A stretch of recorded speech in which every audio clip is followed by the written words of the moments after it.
성경에서 가장 우리에게 친숙한 인물이 있다고 하면 그것은 바로 야곱일 것입니다. 오늘 본문을 보게 되면 이제 야곱이 형을 속이고 아버지 에서를 속이고 또한 장자권을 빼앗아서 형 에서의 진노와 보복을 피해서 주랭랑치기 시작합니다. 그래서 날이 점점 컴컴해지고 어두워지니까 잘 것을 찾아서 베델 광야에서 하늘을 이불로 하고 땅을 여로 삼고 그리고 돌을 벽에 삼아서 누워 있을 때였습니다. 사방은 적막하고 고요했습니다. 점점 어두움이 드리고 있었습니다. 그런데 꿈에 놀라운 일이 나타나게 됐어요. 땅에서부터 하늘 꼭대기까지 사닥다리가 들이게 되고 거기에 천사가 오르락내리락 합니다. 이렇게 범죄하고 도망가는 이 야곱에게 하나님께서 나타나셔서 축복하는 그리고 그대로 이루어지는 놀라운 기적이 기록되어 있습니다. 여러분, 오늘 이 말씀 속에서 우리 하나님은 죄인을 사랑한다는 걸 알 수 있어요. 왜 그런가 하면 야곱을 찾아오신 주님은 어떠한 야곱에게 찾아왔는가 그걸 분석해 보면 첫째는 바로 죄인 야곱에게 찾아오셨기 때문이에요. 나는 의인을 부르러 온 것이 아니라 죄인을 부르러 왔다고 하는 말씀처럼 이 죄인 야곱을 찾아왔어요. 그리고 죄인 야곱을 찾아왔으면 당연히 그 죄에 대해서 물어야 되고 꾸짖어야 되고 징책해야 될 텐데 우리 하나님은 그렇게 하지 않았습니다. 오히려 복을 빌어주었어요. 여러분, 오늘 하나님은 사랑의 하나님이세요. 하나님의 사랑은 이 야곱의 죄보다 훨씬 컸다고 말입니다. 우리가 하나님 앞에 우리 자신 돌이켜 볼 때 너무 부족하고 또 황성하고 범죄한 것이 지극히 많아요. 그러나 하나님은 결코 우리를 버리지 않습니다. 이 시간에도 우리에게 찾아오세요. 우리를 만나주세요. 그리고 우리의 죄에 대해서 묻지 않습니다. 저 북방 이스라엘은 이방 나라와 더불어 혼혈족이 되기 때문에 이스라엘 민족들이 그 사마리아로 가지 않았어요. 빙빙 둘러서 돌아다녔는데 사마리아 사람과 상경을 하지 않았음에도 불구하고 우리 예수님은 이상하게 그 사마리아를 통과하면서 그 수아성 우물 곁에 가시게 됩니다. 왜 그런가 하면 남편을 5이나 둔 음란한 여인, 세상에 버림받은 여인을 만나기 위해서 가셨어요. 그 죄인 중에 죄인인 이 여인을 만나시고 그에게 복음을 전해서 그가 동네에 들어가서 그리스도의 복음을 전하는 복음의 증인으로 삼는 이런 놀라운 일을 우리 주님이 하셨습니다. 한마디도 꾸짖지 않았어요. 어디 그뿐입니까? 우리 베드로 봐요. 베드로가 예수님을 3번씩이나 저주하면서 부인하지 않았습니까? 그것도 무슨 로마 군병 앞에서도 아니고 어린 여자아이 비자 앞에서. 그런데 우리 주님이 찾아가셨어요. 야 이놈아, 다 예수님을 버릴지언정 나는 결코 버리지 않겠다고. 그렇게 혼장남하던 네가 그래 어린 보잘것없는 비자 앞에서 나를 3번씩이나 부인해? 그리고 꾸짖고 야단하지 않았습니다. 아무 말하지 아니하고 네가 나를 사랑하느냐? 네가 나를 사랑하느냐? 3번씩 물으시고 내가 주님 사랑합니다 고백하는 그 베드로에게 내 양을 먹이라, 내 양을 먹이라 사명을 부어주셨어요. 전설에 의하면 베드로는 이 그리스도의 사랑에 감격해서 복음을 전하다가 주님 나 위해서 십자가에서 못 박혀 죽었는데 나 같은 죄인이 어찌 주님과 똑같은 자세로 못을 바꿀 수 있습니까? 나를 거꾸로 못 박아 달라고 그리고 거꾸로 못을 박혀 죽였다고 하는 전설이 있습니다. 우리 주님은 사랑하십니다. 우리가 부족하고 연약하고 무능해도 결코 버리지 않습니다. 여러분에게 찾아오십니다. 그리고 여러분을 도와주십니다. 기둥으로 그릇으로 사용해 주세요. 이게 우리 주님의 사랑이에요. 그런 거를 우리는 결코 낙심하면 안 됩니다. 여러분, 우리 민족을 생각하면, 또 특별히 우리 한국교회를 생각하면 마음 저리고 아픔을 금할 수가 없습니다. 우리 한국교회 전래 100년 역사에 비대면 예배라는 말을 들어본 적도 없고 안 적도 없고 해본 적도 없었어요.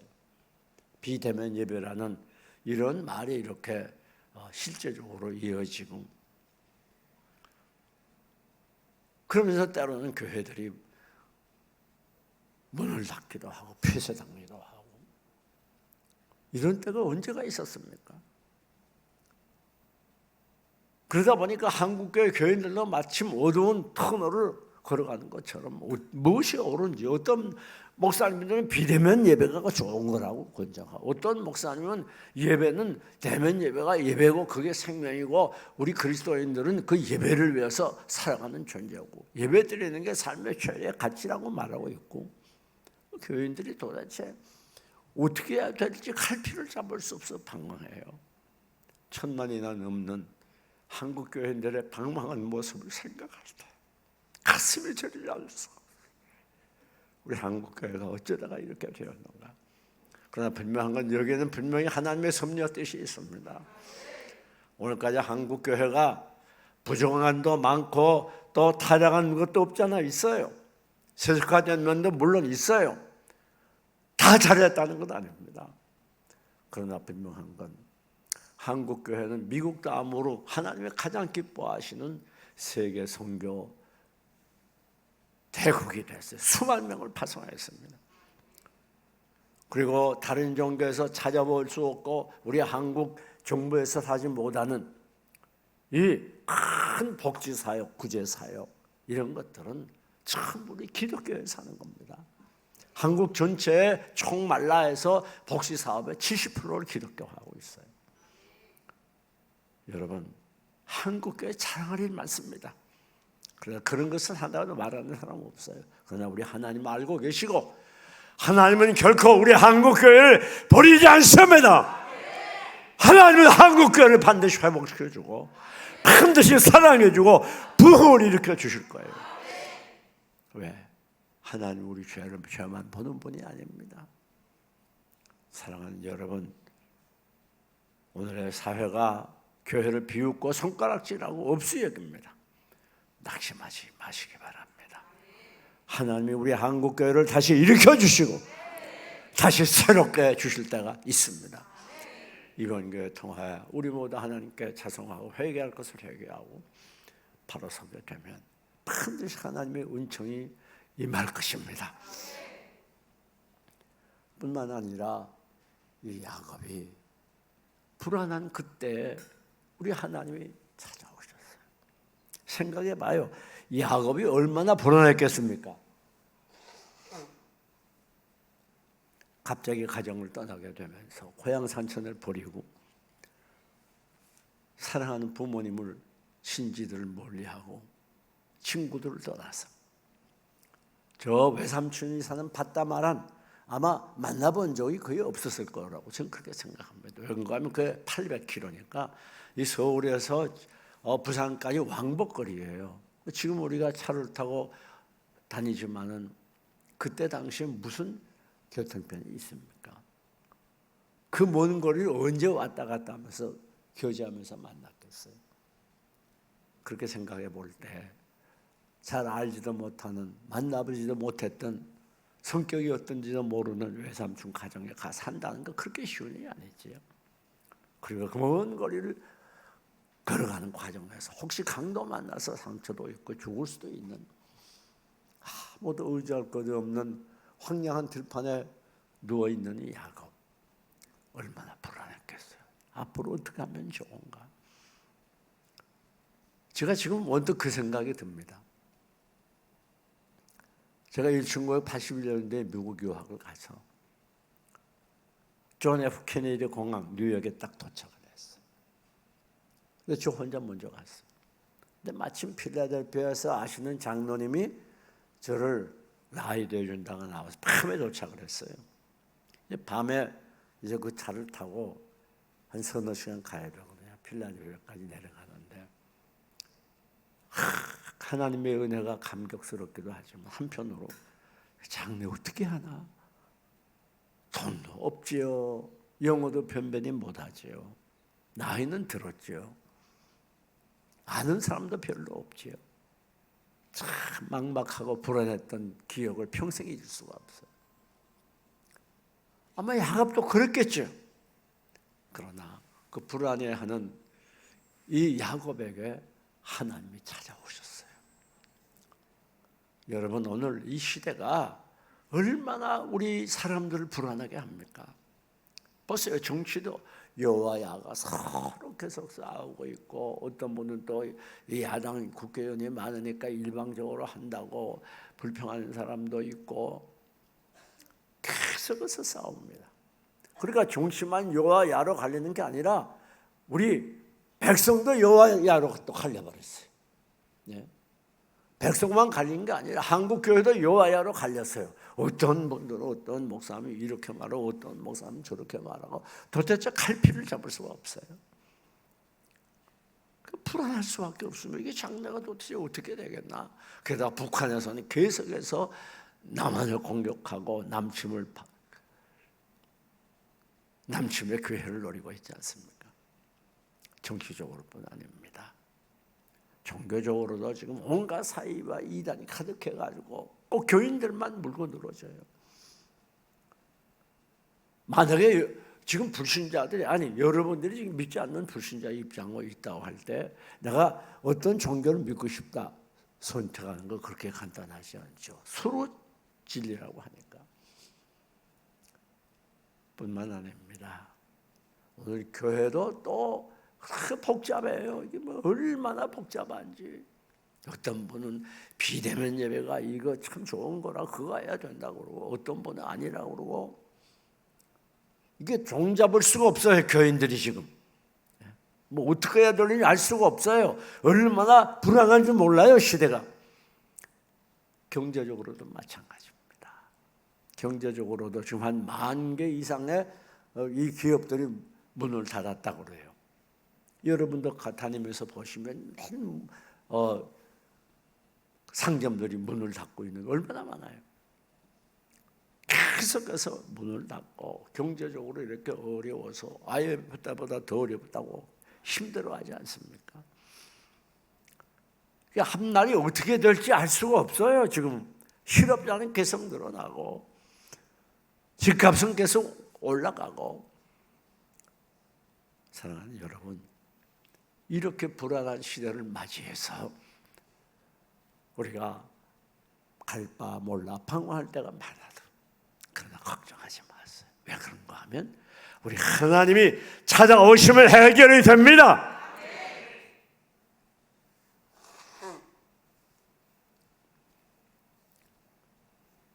두려워 말라, 내가 너와 함께 함이니라. 놀라지 말라, 나는 내 하나님의 함이니라. 두려워 말라, 내가 너를 구속하였고 내가 너를 지명하여 불렀나니 너는 내 것이라. 내가 물 가운데로 행할 때 내가 함께 할 것이라. 물이 너를 침몰지 못할 것이며 네가 불 가운데로 행할 때 불꽃이 너를 사리지도 못하겠다고 약속했어요. 사랑하는 여러분, 불안해하지 말아야 됩니다. 뿐만 아니라 야곱은 어떤 입장에 있었는가 하면 아주 외로운 입장에 있었을 거예요. 그렇지 않습니까? 누구 하나 야곱을 위로해주고 만나줄 사람이 어디가 있겠습니까? 무슨 숲이 있는 데가 아니에요. 황량한 벌판이에요. 그때 우리 하나님이 찾아오셨어요. 이 땅 외에 우리의 위로는 하나님 한 분밖에 없습니다. 정말 우리를 위로해주고 우리에게 용기를 주고 우리에게 힘을 줄 분은 하나님 한 분밖에 안 계세요. 어디를 둘러봐요. 온 세상 날 버려도 주 예수 안 버려 끝까지 나를 돌아보시니. 그렇죠? 온 세상 다 우리를 버려도 우리 하나님은 버리지 않습니다. 여러분도 버리지 않습니다. 한국교회도 버리지 않습니다. 이 민족도 버리지 않습니다. 반드시 찾아오시고 도와주셔요. 여러분, 성경을 보면 우리가 잘 아는 모세가 나옵니다. 사실 모세가 이스라엘 민족 해방의 큰 꿈과 비전을 가지고 이제 애굽, 세계적인 대국이었던 애굽의 왕자 입장에 서게 돼요. 마음속에는 다 이스라엘 민족 해방의 꿈을 가지고 있습니다. 그러나 어느 날 애굽 사람과 이스라엘 사람이 싸우거든요. 그래서 애국심에서 그만 쫓아가서 애굽 사람을 때려 죽였어요. 순간적으로 살인범이 됐습니다.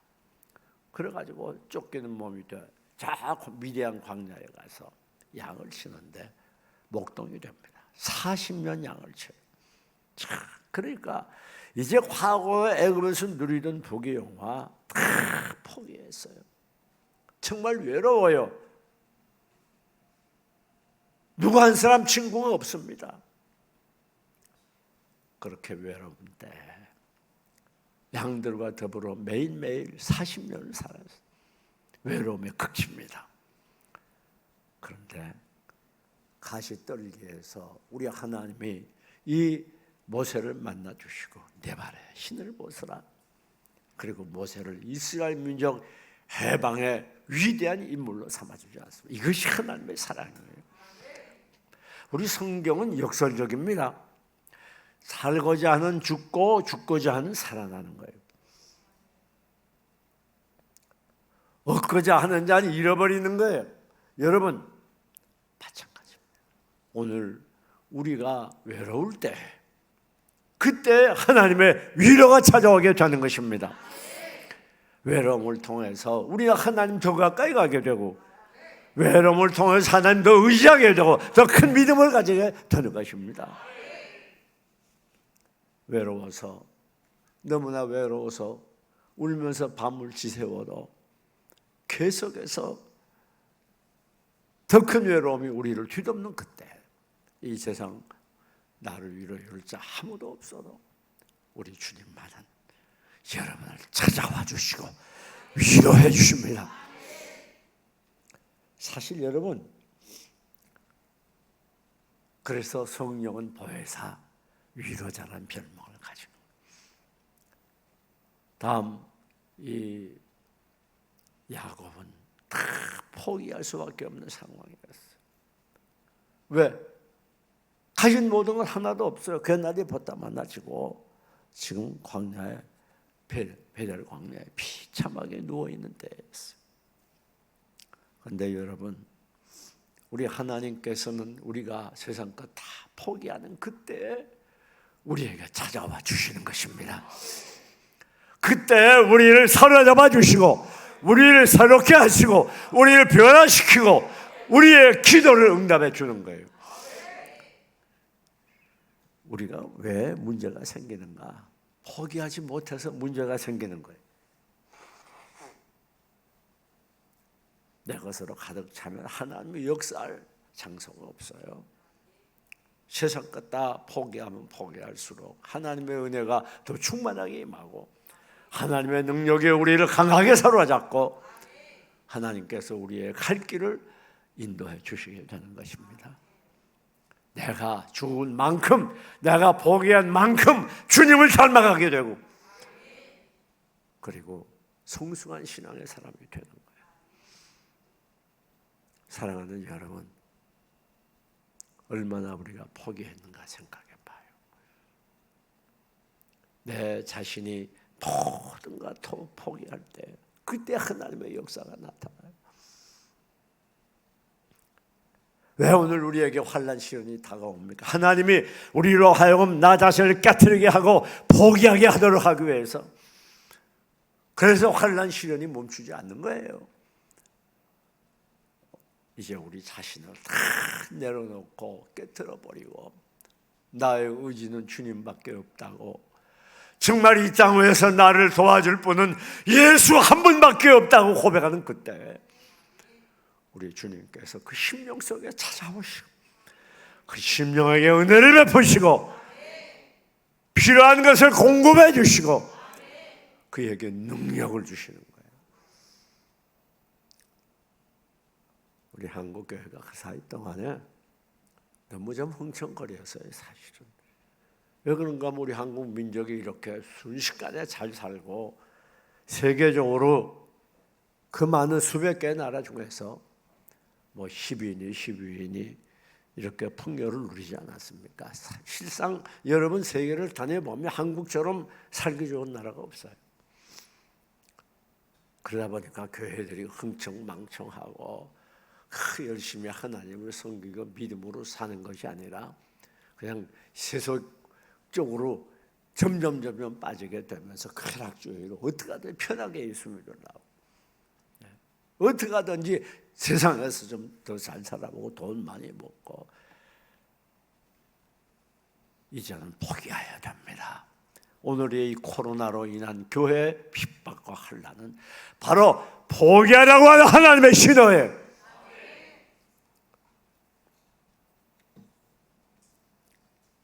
포기하는 만큼 채워주시는 것입니다.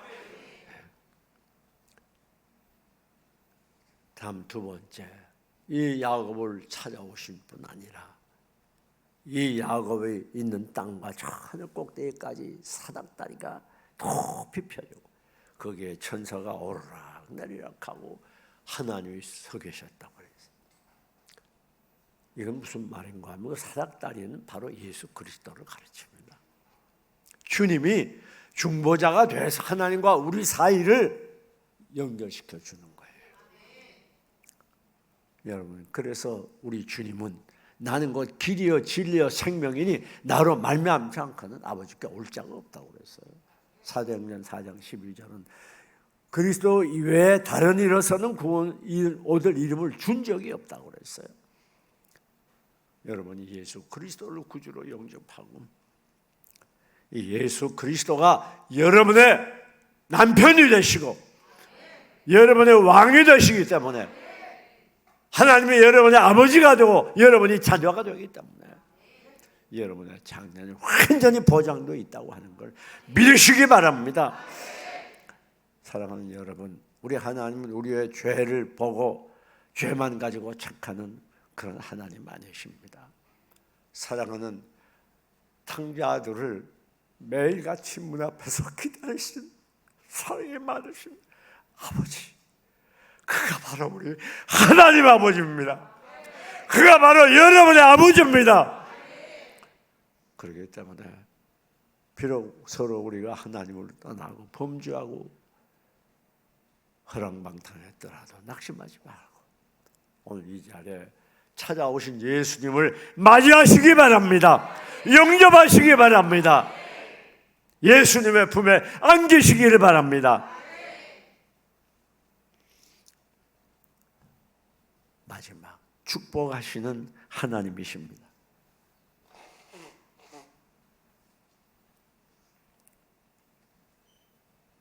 아무도 이 사닥다리를 통하지 않으면 하나님께 갈 수가 없어요. 아무도 예수 그리스도가 아니면 하나님께 갈 수 없다고 하는 진리를 사닥다리는 보여줍니다. 자, 하나님께서 야곱을 만나서 뭐라고 말합니까? 야곱을 꾸짖고 징계하는 게 아닙니다. 야곱아, 내가 너를 축복하마. 나는 내 아브라함의 하나님 이삭의 하나님이야. 내 조상 아브라함의 하나님 이삭의 하나님이야. 내가 누워 있는 이 땅을 내 자손에게 주겠다. 그리고 내 자손이 번성하겠다. 뿐만 아니라 내 자손 중에서 메시아가 탄생할 것이다. 내 자손이나 민족이 복을 받는다는 말은 메시아의 출현을 의미하는 거예요.